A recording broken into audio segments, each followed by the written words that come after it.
नीचे आने स्टार्ट करेंगे, आने के बाद सीधे चलूँगा नीचे नीचे नीचे प्यारे क्वेश्चन बताओ अब वो प्यारे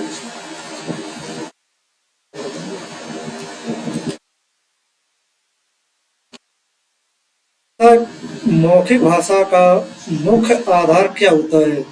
तो मौखिक भाषा का मुख्य आधार जो आपका होता है, आप एक बार देखें और आंसर होगा ध्वनि।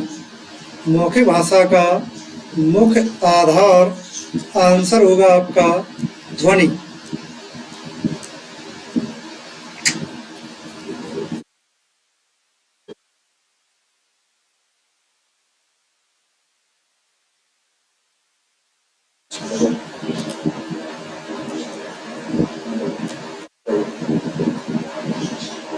मौखिक भाषा का मुख्य आधार आंसर होता है ध्वनि, लेकिन जो वर्ड ये आंसर है ये भाषा की लिखित इकाई होती है। भाषा की लिखित इकाई होती है वर्ड। शब्द जो आंसर है ये शब्द भाषा की सार्थक इकाई होती है। सार्थक इकाई की अगर आप बात करेंगे तो शब्द हो जाएगी। बाकी ये भाषा की पूर्ण सार्थक इकाई होती है। ये शब्द क्वेश्चन आपका कई बार पूछा गया है। भाषा की न्यूनतम सार्थक इकाई क्या होती है? तो शब्द होती है। चारों ऑप्शनों में क्लियर होते हैं। आगे चलते हैं क्वेश्चन नंबर 2। भाषा की न्यूनतम लिखित इकाई कौन सी होती है? देखिए ऊपर वाले प्रश्न में क्वेश्चन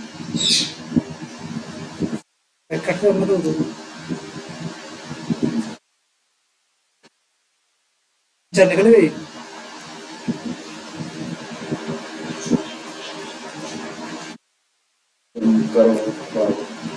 निम्न में से कौन सा शब्द प्रयत्न और उच्चारण के आधार पर व्यंजन का प्रकार नहीं है? देखिए अघोष और सघोष और अल्पप्राण और महाप्राण ये उच्चारण प्रयत्न के आधार पर नहीं बांटे जाते हैं। शेष उच्चारण प्रयत्न के आधार पर वर्ण बांटे जाते हैं। उच्चारण प्रयत्न के आधार पर व्यंजन 8 प्रकार के होते हैं। ये क्वेश्चन भी कई बार पूछा हुआ है, इसे दिमाग में सेव कर लेना। आगे देखते हैं निम्न में से कौन सा शब्द स्वर का वर्गीकरण नहीं है?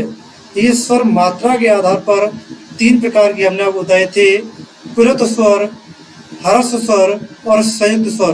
द्वित स्वर नहीं होता है बल्कि द्वित व्यंजन होते हैं।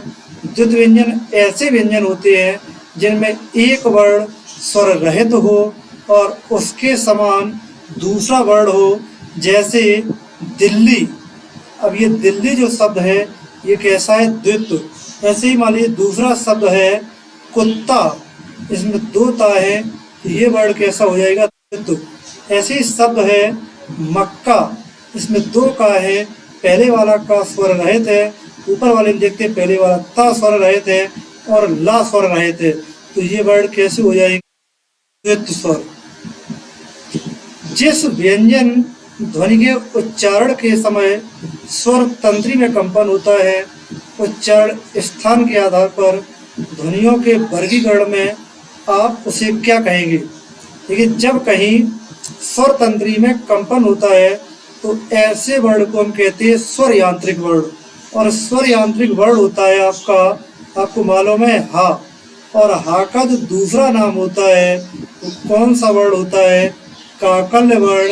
ये क्वेश्चन आपके 2018 वन रक्षक में पूछा गया था।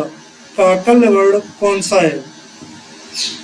देखते हैं कौन से शब्द में रा व्यंजन नहीं है।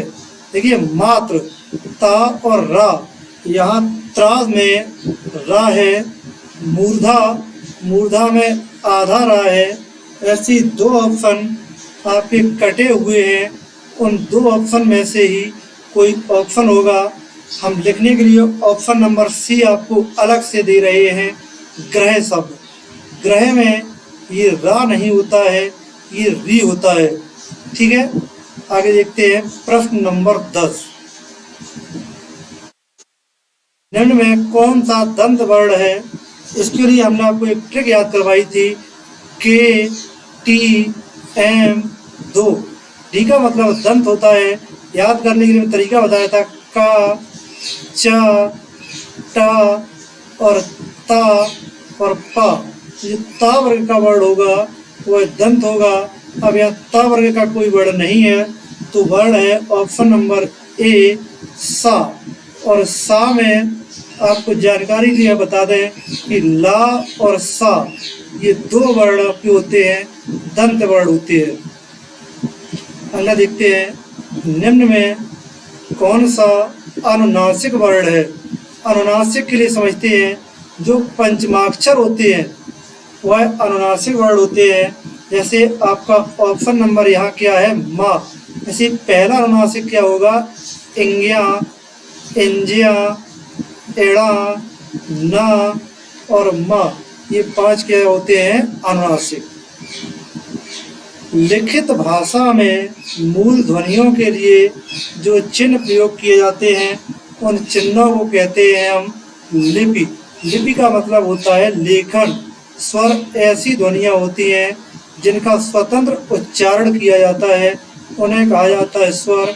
सामने क्वेश्चन आपको लिखा दिखाई दे रहा है, युवा कल्याण विकास अधिकारी का प्रश्न है ये। ई याद करने के लिए तरीका बताया था हमने, कचट तप। और कचट तप के साथ देखो के, टी और एम। देखो टी का मतलब चा कहाँ से हो रहा है, तालव्य से, तो ये कहाँ से बोले जाने वाले वर्ण हैं, तालव्य से। सभी महाप्राण वर्णों वाला वर्ग कौन सा है, इसके भी ऑप्शन कट गए हैं, लेकिन आपको मालूम है कि जो वर्ग के दूसरे और चौथे वर्ण होते हैं ये कैसे होते हैं, महाप्राण। सभी स्पर्श व्यंजन कौन से वर्ग में है, तो वो पहले वाले में रा है। रा, ये रा कैसा व्यंजन है, या, रा, ला, वा, अंतस्थ व्यंजन। दूसरे वाले में देखो या अंतस्थ व्यंजन। तीसरे वाले डी में देखो हा ऊफ व्यंजन। तो ऑप्शन नंबर कौन सा हो जाएगा, सी, का, चा, पा और दा, ये सभी क्या है, स्पर्श व्यंजन। कंठ तालव्य, आपको मालूम है कि आ और आ बोले जाते हैं कंठ से, और ई बोली जाती है तालव्य से। तो आ और ई मिलकर ए बनते हैं, तो कंठ तालव्य से कौन से बोले जाएंगे, ए और आई। जब एक ही ध्वनि का द्वित्व हो जाए तब वह क्या कहलाती है, तो ऐसी ध्वनियों को द्वैत ध्वनि या युग्मक ध्वनि कहा जाता है। आपको दिख रहा है ये प्रश्न आया हुआ है वन रक्षक 2018 में। स्पर्श व्यंजन, कंठ व्यंजन, अघोष और महाप्राण। इसके लिए देखो कैसे, स्पर्श व्यंजन है तो का वाली लाइन में होना चाहिए, का, गा और गा सभी का वर्ग के वर्ण है। फिर देखिए अघोष, अघोष के लिए आपको मालूम है कि पहला और दूसरे वर्ण अघोष होते हैं, तो पहले और दूसरे में क्या आएगा, का और खा। फिर देखिए महाप्राण, पहले वाले अल्प प्राण होते हैं, दूसरे वाले महाप्राण होते हैं, तो ऑप्शन नंबर आप लिए कौन सा हो जाएगा, सी, और वर्ण कौन सा हो जाएगा, खा। जिनका उच्चारण दांतों के पर जीभ लगने से होता है, ऐसे वर्णों को मूर्धन्य वर्ण कहा जाता है। ऑप्शन नंबर होता है सी। स्वर किन्हें कहते हैं, जिनका उच्चारण बिना अवरोध या बिना विघ्न बाधा के हो, उन्हें क्या कहा जाता है, स्वर कहा जाता है।